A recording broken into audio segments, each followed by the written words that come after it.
ये मोटा भाई मानेंगे नहीं, बड़े जालिम है, बड़े निर्दयी हैं। पहले जियो की सिम लाके टेलीकॉम कंपनी को रुलाया, पूरे इंडस्ट्री को तबाह कर दिया। उसके बाद लेके आए जियो सिनेमा और ओटीटी प्लेयर और टीवी वालों के पीछे पड़ गए। और अब अगला नंबर लेने वाले हैं ये म्यूचुअल फंड वालों का। वो कैसे, चलो बताते हैं। देखो भैया, रिलायंस इंडस्ट्रीज एक बहुत बड़ा हाथी है। इस एक ही कंपनी के अंदर बहुत सारे बिजनेस होते हैं।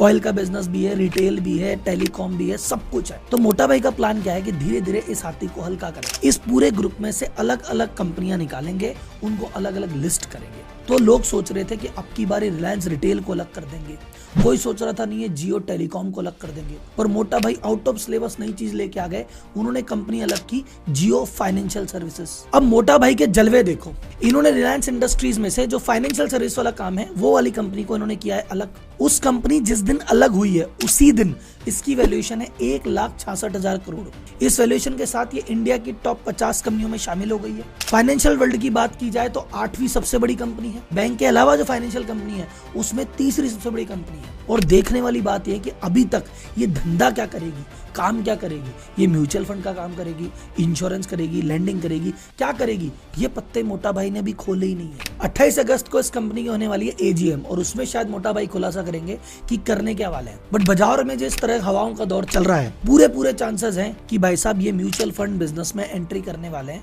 और इसको सोच के ही म्यूचुअल फंड मैनेज करने वाली कंपनियों में एक डर सा घुस गया है। आखिर म्यूचुअल फंड इंडस्ट्री में क्यों घुसना चाह रहे हैं, ये कितनी बड़ी इंडस्ट्री है, इसमें कितने प्लेयर हैं, क्यों घुस रहे हैं और कैसे घुसेंगे, और इसको घुसने से आपको फायदा होगा या नुकसान, इस वीडियो में डिटेल में करेंगे एनालिसिस। तो जितने भी बिजनेस और शेयर मार्केट में रुचि रखने वाले लोग हैं और ये देख रहे हैं कि यार ये डीमर्जर तो हो गया, इससे होगा क्या, तो ये वीडियो अंत तक देखना, सारे सवालों के जवाब मिल जाएंगे।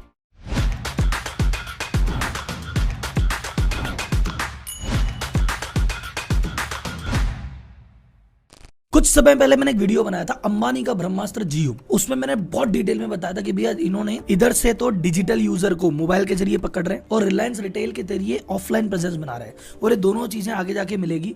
उसके बाद हर धंधे में धीरे धीरे करके मोटा भाई घुसेंगे और इनको कस्टमर बने बनाए मिलेंगे। और वो चीज आपको अब क्लियर हो जाएगी जब मोटा भाई ने डीमर्ज किया है जियो फाइनेंशियल सर्विस को। मोटा भाई ने जिस दिन इसको डीमर्ज किया, यानी जिस दिन इसका जन्म हुआ, पैदा होते ही ये बैंकों के अलावा जो फाइनेंशियल कंपनी है उसमें 3रे नंबर पे आ गई है। इससे आगे सिर्फ बजाज फिनसर्व और बजाज फाइनेंस है। लेकिन ये वैल्यूएशन तो तब है अभी घर घर में जब तक बात है, अभी तो कागजों पे बात चल रही है। जिस दिन इसका मोटा भाई आईपीओ लेके आए और ये बाजार में आम आदमी को अवेलेबल हुआ, इसको खरीदने पे जो भागादौड़ी मचेगी, इन दोनों को भी पार करके सबसे बड़ी एनबीएफसी बन जाए ना, इसमें भी कोई डाउट नहीं। लेकिन बाकी जिस तरह से बाजार में डेवलपमेंट हो रहा है उस तरह से लग रहा है 100% ये म्यूचुअल फंड बिजनेस में एंटर करने वाले हैं। वो कैसे राहुल जी, आपको सपने आ गए क्या? नहीं भाई साहब, इस जियो फाइनेंशियल सर्विस ने ब्लैक रॉक कंपनी के साथ 50-50 का जॉइंट वेंचर साइन किया है। ब्लैक रॉक वो कंपनी याद है, इस पे एक अलग से मैंने वीडियो बनाई थी। वर्ल्ड की सबसे बड़ी एसेट मैनेजमेंट कंपनी है। ये इस समय 8.4 ट्रिलियन संभाल रही है, जो कि भारत की जीडीपी से भी लगभग 3 गुना है। और दोनों ने इस वेंचर के लिए 150 मिलियन यानी लगभग 1200 करोड़ रुपए का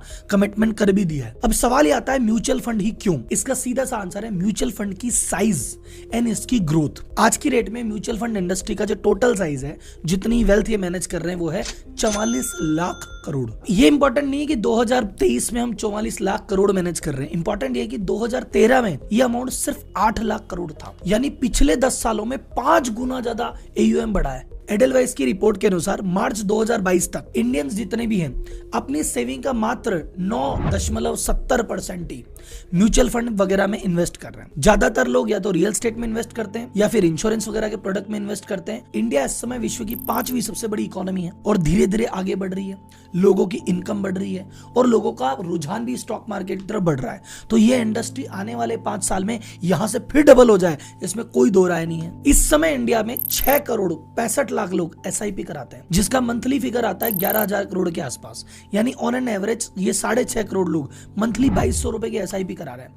अब धीरे धीरे ये एसआईपी कराने वाले भी लोग बढ़ेंगे और ये एसआईपी का अमाउंट भी बढ़ेगा। तो इतने बड़े मार्केट को मोटा भाई छोड़ेंगे क्या? अब मोटा भाई छोड़ते नहीं है, लेकिन भाई साहब आज की रेट में म्यूचुअल फंड इंडस्ट्री का स्टेटस क्या है उसको देखते हैं। इस समय रजिस्टर्ड 44 प्लेयर मार्केट में ऑलरेडी बैठे हैं। इंडिया के सारे बड़े बैंक, पीएसयू भी है, प्राइवेट बैंक भी है, एनबीएफसी भी है और नए नए स्टार्टअप पेटीएम, जीरोधा, ये भी कूद के तैयार है। अब जब भाई साहब कोई इंडस्ट्री पहले इतना भयंकर कंपटीशन है तो मोटा भाई इतने कंपटीशन वाले मार्केट में कूद क्यों रहे? इन टॉप 44 प्लेयर में से टॉप 10% जो प्लेयर है ना, इन्हीं के पास 80% से ज्यादा जो फंड है ये सिर्फ 10 लोग मैनेज कर रहे हैं, बाकी 34 लोग तो स्ट्रगल ही कर रहे हैं।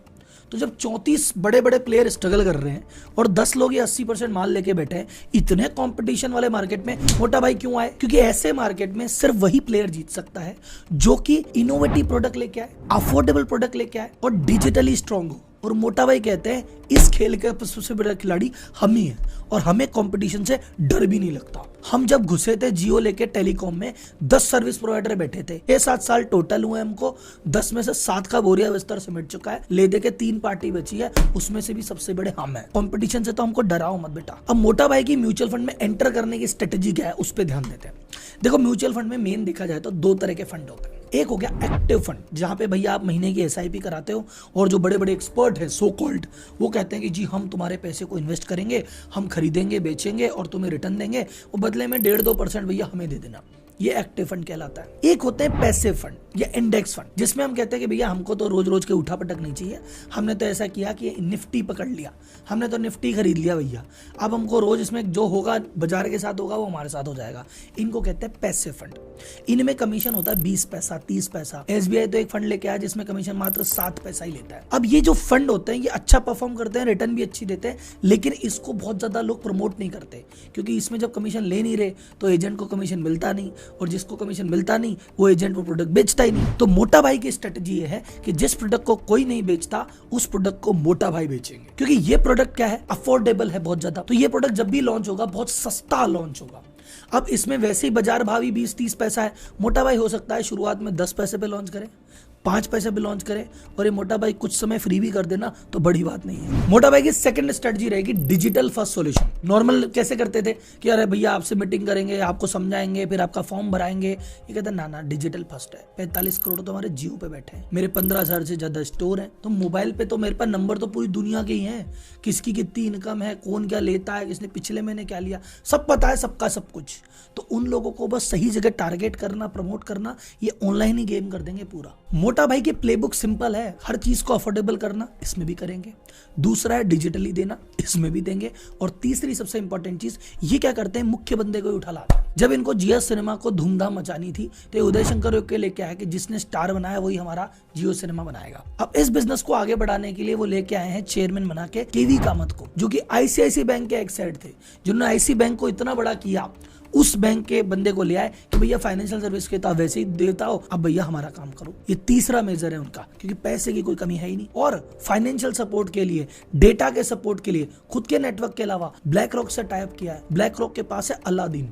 अब अलादीन क्या है, ये ब्लैक रॉक वाली वीडियो देखोगे पता चल जाएगा। और जितना बड़ा नेटवर्क अभी मैंने आपको बताया, ये लेंडिंग में भी इमीडिएटली उतर सकते हैं। बजाज फिनसर्व और बजाज फाइनेंस थर थर करके कहां पर है, वो कह रहे हैं भैया ऐसा है कि हम चीजें तो बेच रहे, टीवी इलेक्ट्रॉनिक सारी चीजें हम बेच रहे हैं, दुनिया ले रही, रिलायंस है, फाइनेंस हमसे ले रही है, पर ये बेचने वाले खुद ही कह दिए कि ले सुनो अब हम ही फाइनेंस देंगे, तो हमारा तो नंबर ही कट जाएगा भाई साहब। ये लैंडिंग B2C भी हो सकती है जैसे बजाज करता है, ये लैंडिंग B2B भी हो सकती है, और ये प्रयास कर रहे हैं इंश्योरेंस के लाइसेंस का भी, तो हो सकता है इंश्योरेंस इंडस्ट्री में भी एंटर कर जाए। मोटा भाई कभी भी कुछ भी करेंगे तो इन्होंने क्यों करने वाले हैं, या जो किया तो क्यों किया, और ये करेंगे कैसे, इन सभी चीजों का ब्यौरा आपको मिल जाएगा इस चैनल पे। मोटा भाई का छोटा भाई आपको सब बताएगा, तो चैनल को सब्सक्राइब कर लेना, और जो वीडियो मैंने बताई है ब्रह्मास्त्र वाली और ब्लैक रॉक वाली, वो ध्यान से देख लेना। फिर मिलेंगे अगली वीडियो में मोटा भाई की अगली स्ट्रेटजी पे।